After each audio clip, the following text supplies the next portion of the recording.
I am Sikhandi. I was born with a promise. A promise made long before my first breath, when Amba's scream still echoed through the halls of Hastinapura, and when a vow spoken by Bhishma shattered a woman's life. They say I am Sikhandi, child of Drupada, prince of Panchala, but that is only the name I was given, not the truth I carry. Because before this body, before this name, I was Amba. I loved, I chose, and I was denied. Bhishma took me with duty. He threw me into a war between vows and women, and when I returned to him, broken and desperate, he turned away. I cannot marry you. My vow is greater than your life, he said. So tell me, when a vow ruins a life, is it still sacred? I begged the gods for justice. They did not give me peace, they gave me time. Be reborn, they said. Your revenge will come, but not as a woman. And so I returned, not to love, not to choose, but to end. I was born again in Panchala to King Drupada, a king who prayed for children destined to alter the course of war. In that same house, I was raised with Drishta, created to kill Drona, and Draupadi, whose marriage would alter the Pandavas' destiny. I was raised as royalty is raised, trained in arms, instructed in strategy, and taught the laws of kingship and restraint. No one spoke openly of the past, but it lived in expectation. But sadly, I grew up hearing whispers. He is strange. He is not whole. He is neither this nor that.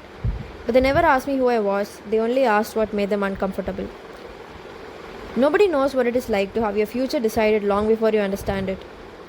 I did not ask to be reborn this way, but I accepted it. My life was not meant to be easy, it was meant to be necessary. When my father arranged my marriage, it was meant to secure peace between kingdoms. Instead, it nearly led to a war. Doubt crept in, honor was threatened, and Panchala stood on the edge of destruction. It took sacrifice and silence for peace to be restored. And I learned then that survival in a kingdom often depends on what one endures quietly. When the war came, when arrows darkened the sky, and Dharma stood on opposite sides of the field, I rode ahead. To face him, to face Bhishma, the invincible, the man who defeated kings and crushed armies. But as soon as Bhishma saw me, he chose. He chose to not raise his bow, because he could not fight Amba, and that choice broke the war. The arrows came wave after wave. Bhishma fell, held up by arrows, master of even his fall. He could choose when to die, but as a consequence, his own vow gave him death-like pain. I did not kill Bhishma. I did something far more dangerous. I stood. I stood at the front of Arjuna's chariot, while the greatest warriors of the Kaurava army tried to stop us. I fought Ashwatthama. I was wounded. My chariot was shattered, and yet I stood. And because I stood, Arjuna was able to strike. And because I existed, the wheel of fate turned. So ask yourselves, was I just a tool in war, or was I justice taking another form?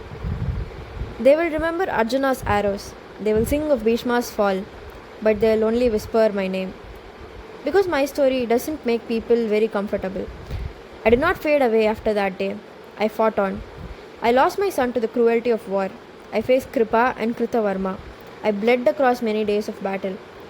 And in the final night, when rules collapsed and grief turned savage, I was struck down in the darkness, not by honorable combat, but by exhaustion and wounds. Yet, history is not shaped only by how one dies. It is shaped by why one had to live. I am not the hero who fits neatly into your rules. I am not the villain who can dismiss. I am what happens when society refuses to listen until the battlefield demands it. I am Sikhandi. And history, whether it speaks my name aloud or not, moves because I lived.